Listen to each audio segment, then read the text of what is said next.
എല്ലാം നമുക്ക് തരുന്ന ഒരു സിംറ്റംസ് ആണ്. ഈ സിംറ്റംസ് എല്ലാം തന്നിട്ട് നമ്മളത് നോക്കാതെ പിന്നെയും വാഹനം ഓടിക്കുകയാണെന്നുണ്ടെങ്കിൽ ഉറപ്പായിട്ടും ഈ പറയുന്ന പോലെ എഞ്ചിൻ ഓയിലും കൂളൻറ്റും കൂടെ മിക്സ് ആകും. പമ്പും കാര്യങ്ങൾക്കൊന്നും പ്രോബ്ലം വരാതിരിക്കാൻ വേണ്ടി ബെൽറ്റും കാര്യങ്ങളൊക്കെ ടൈമിൽ റീപ്ലേസ് ചെയ്ത് വിട്ടോണം. ഇൻ കേസ് അത് ലൂസോ കാര്യങ്ങളൊക്കെ ആണെന്നുണ്ടെങ്കിൽ ഓവർ ടൈറ്റ് ഒരു കാരണവശാലും ചെയ്യരുത്. നമസ്കാരം, ഞാൻ രാകേഷ് എം ജി.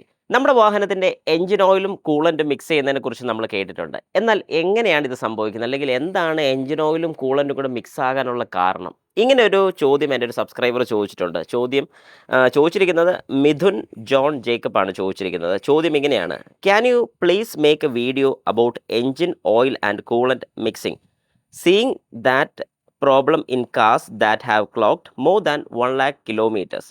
യെസ്, 1,00,000 കിലോമീറ്ററിന് മേളിലുള്ള വാഹനങ്ങൾ മാത്രമല്ല, ഇത് അതിലും താഴെയുള്ള വാഹനങ്ങൾ, ഏകദേശം ഒരു 30,000 കിലോമീറ്ററൊക്കെ ഓടിയ വാഹനം ഇതുപോലെ സെയിം കംപ്ലയിൻറ്റ് ഫേസ് ചെയ്തിട്ടുണ്ട്. ഞാൻ പലപ്പോഴും ഫേസ് ചെയ്യുന്ന ഒരു കാര്യമാണ് ഇത്. ശരിക്കും പറഞ്ഞാൽ വരാനുള്ളൊരു കാര്യം, ഈ ഒരു 1,00,000 കിലോമീറ്ററിൻ്റെ കേസ് പറഞ്ഞാൽ ചിലപ്പോൾ ഒരുപാട് ഓടിയ വാഹനങ്ങൾ പ്രോപ്പറായിട്ടുള്ള, അതായത് എല്ലാം സർവീസും പ്രോപ്പറായിട്ട് ചെയ്യാത്ത വാഹനങ്ങൾക്കാണ് ഈ പറഞ്ഞൊരു കംപ്ലയിൻറ്റ് കാണിക്കുന്നത്. എന്നാൽ ഞാൻ ഈ പറഞ്ഞ പോലെ ഏകദേശം ഒരു 30,000 കിലോമീറ്ററൊക്കെ ആവുന്ന വാഹനം, അല്ലെങ്കിൽ ഒരു 35 കിലോമീറ്റർ ആ റേഞ്ചൊക്കെ ഓടുന്ന വാഹനങ്ങൾക്ക് ഇതുപോലത്തെ ഒരു കംപ്ലയിൻറ്റ് വന്നിട്ടുണ്ടെന്ന് പറഞ്ഞതിൻ്റെ കാര്യം, വാഹനം അടിയൊക്കെ തട്ടി, അതായത് നമ്മുടെ അണ്ടർ ബോഡി ഹിറ്റ് ഉണ്ടായതിനു ശേഷം അതിൻ്റെ റേഡിയേറ്ററിൻ്റെ ഹോസോ അല്ലെങ്കിൽ റേഡിയേറ്ററിൻ്റെ ബോട്ടം പോർഷനോ കാര്യങ്ങളോ ക്രാക്ക് വന്ന് അതിലെ കൂളൻ്റ് ലീക്ക് ഉണ്ടായതിനു ശേഷം വാഹനം ഓടിക്കുന്ന ഒരു ഡ്രൈവർ അല്ലെങ്കിൽ ആ വാഹനം ഓടിക്കുന്ന വ്യക്തി ഇതറിയാതെ ചെന്ന് ഇതിൻ്റെ കൂളൻ്റ് ലീക്കും കാര്യങ്ങളൊക്കെ വന്നതിന് ശേഷം വാഹനം ഓവർ ഹീറ്റ് ആവുന്ന വാർണിംഗ് ലൈറ്റ് കാണിച്ചിട്ടും ഈ പറയുന്ന കസ്റ്റമർ പിന്നെയും വാഹനം ഓടിക്കുകയാണെന്നുണ്ടെങ്കിൽ വാഹനം ഓട്ടോമാറ്റിക്കായിട്ട് നിന്ന് പോകും. ഇങ്ങനെ നിന്ന് പോകുന്നതിൻ്റെ കാര്യം വേറൊന്നുമല്ല, എൻജിൻ ഓവർ ഹീറ്റ് ആയി കഴിഞ്ഞ് എൻജിൻ്റെ മൂവ്മെൻറ്റ്, അതായത് വാഹനത്തിനകത്ത് വരുന്ന പിസ്റ്റൻ്റെ മൂവ്മെൻറ്റ് നടക്കാതെ വരുന്നുള്ളതുകൊണ്ട് അത് സ്റ്റക്കായി പോവുകയാണ്. അപ്പോൾ അതിന് മുമ്പായിട്ട് ഒരുപാട് സിംറ്റംസ് നമ്മുടെ വാഹനം കാണിക്കും. അതായത് മിസ്സിങ് കാണിക്കും, ഒരു പുള്ളിംഗ് ലെസ് കാണിക്കും, നോക്കിംഗ് സൗണ്ട് കാണിക്കും. ഇങ്ങനത്തെ കാര്യങ്ങളെല്ലാം നമുക്കൊരു അവയർനെസ് തരുന്നതിൻ്റെ കൂട്ടത്തിൽ തന്നെ വാർണിംഗ് ലൈറ്റും കൂടി ബ്ലിങ്ക് ചെയ്യുന്നതായിരിക്കും. അതായത് എൻജിൻ വാർണിംഗ് ലൈറ്റ് അവസാനം ബ്ലിങ്ക് ചെയ്യത്തുള്ളൂ, അതിന് മുമ്പ് വരെ ഓവർ ഹീറ്റിൻ്റെ വാർണിംഗ് ലൈറ്റ് കാണിക്കും. ഇതെല്ലാം നമുക്ക് തരുന്ന ഒരു സിംറ്റംസ് ആണ്.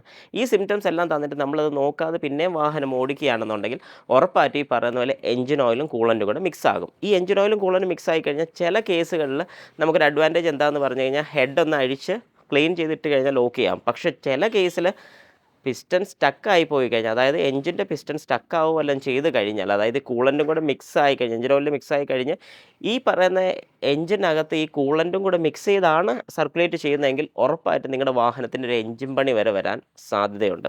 പിന്നെ ഈ 1,00,000 കഴിഞ്ഞ വാഹനത്തിൻ്റെ കേസ് നമുക്കൊന്ന് സംസാരിക്കാം. അതിനകത്താണെന്നുണ്ടെങ്കിൽ ഹെഡ് ഗ്യാസ്കറ്റ്, അതായത് ഞാൻ ഈ കാണിക്കുന്ന ഈ ഒരു പാക്കിംഗ് ആണ് നമ്മുടെ ഹെഡ് ഗ്യാസ്കറ്റ് എന്ന് പറയുന്നത്. ഇത് ശരിക്കും പറഞ്ഞു കഴിഞ്ഞാൽ നമ്മുടെ എഞ്ചിൻ്റെ ബ്ലോക്ക്, അതായത് ഇത് രണ്ട് പോർഷനാണ്. ഇത് ഒറ്റ ഇതായിട്ട് കാസ്റ്റ് ചെയ്യാൻ പറ്റത്തില്ല, രണ്ടായിട്ട്. കാരണം അല്ലെങ്കിൽ നമുക്ക് ഇതിനകത്ത് പിസ്റ്റൻസും കാര്യങ്ങളൊക്കെ ഇറക്കി വെക്കാനും ഒക്കെ ബുദ്ധിമുട്ട് വരും. പിന്നെ ഹെഡിൻ്റെ മേളിൽ, അതായത് ഹെഡ് എന്ന് പറയുന്ന ഈ പോർഷൻ്റെ മേളിലോട്ട് വാൽവും കാര്യങ്ങളൊക്കെ സെറ്റ് ചെയ്യാനും ബുദ്ധിമുട്ട് വരും. അപ്പോൾ ഇത് രണ്ടും കൂടെ ഒന്നിച്ച് വെക്കുന്ന സമയത്ത് ഇതിൻ്റെ ഇടയ്ക്കൂടെ ലീക്ക് വരും. അതായത് ഈ കാണുന്ന കുഞ്ഞു കുഞ്ഞു ഹോൾസിനകത്ത് കൂടെയാണ് ഓയിലും കൂളൻറ്റും എല്ലാം സർക്കുലേറ്റ് ചെയ്യേണ്ടത്.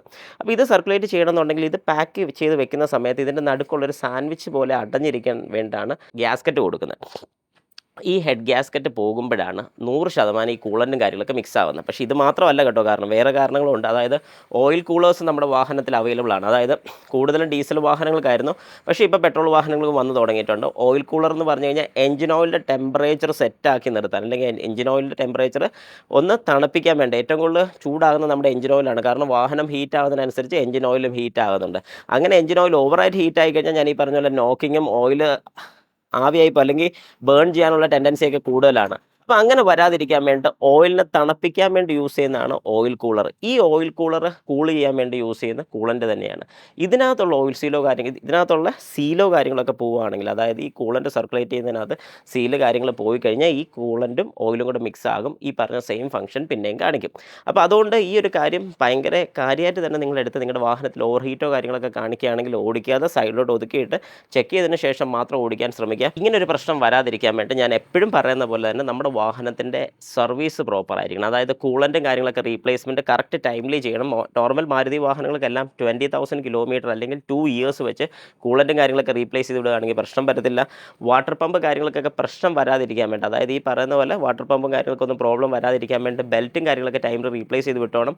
ഇൻ കേസ് അത് ലൂസോ കാര്യങ്ങളൊക്കെ ആണെന്നുണ്ടെങ്കിൽ ഓവർ ടൈറ്റ് ഒരു കാരണവശാലും ചെയ്യരുത്. അതിന് കംപ്ലയിൻറ്റ് ഉണ്ടെങ്കിൽ ആ ബെൽറ്റ് മാറി വിട്ടോണം. ഇങ്ങനത്തെ കുറേ കാര്യങ്ങളൊക്കെ നോക്കുകയാണെന്നുണ്ടെങ്കിൽ തന്നെ, കൂളൻറ്റ് മാത്രമല്ല ബാക്കിയുള്ള എല്ലാ കാര്യങ്ങളും അത്യാവശ്യമാണ്. ഇങ്ങനൊരു പ്രശ്നം പറഞ്ഞുകൊണ്ട് അറിഞ്ഞുകൊണ്ട് മാത്രമാണ് ഞാൻ കൂളൻ്റ് എടുത്ത് പറഞ്ഞത്. അപ്പോൾ ഈ കാര്യങ്ങളൊക്കെ കറക്റ്റായിട്ട് ചെയ്ത് കഴിഞ്ഞാൽ നിങ്ങളുടെ വാഹനത്തിന് വേറെ കംപ്ലയിൻസോ കാര്യങ്ങളൊന്നും വരുന്നതായിരിക്കത്തില്ല. പിന്നെ ഇതിനെക്കുറിച്ചൊരു ഡീറ്റെയിൽഡ് വീഡിയോ വേണമെന്നുണ്ടെങ്കിൽ, അതായത് ഹെഡ് ഗ്യാസ്കറ്റും ഓരോ കാര്യങ്ങളായിട്ട് ഞാൻ കാണിച്ച് ചെയ്യണമെന്നുണ്ടെങ്കിൽ അതിൻ്റെ ഒരു ജസ്റ്റ് ഒരു കമൻറ്റ് ഇട്ടേക്കുക. ഉറപ്പായിട്ടും ഞാൻ അതിനെക്കുറിച്ചൊരു ഡീറ്റെയിൽഡ് വീഡിയോ ചെയ്യുന്നതായിരിക്കും.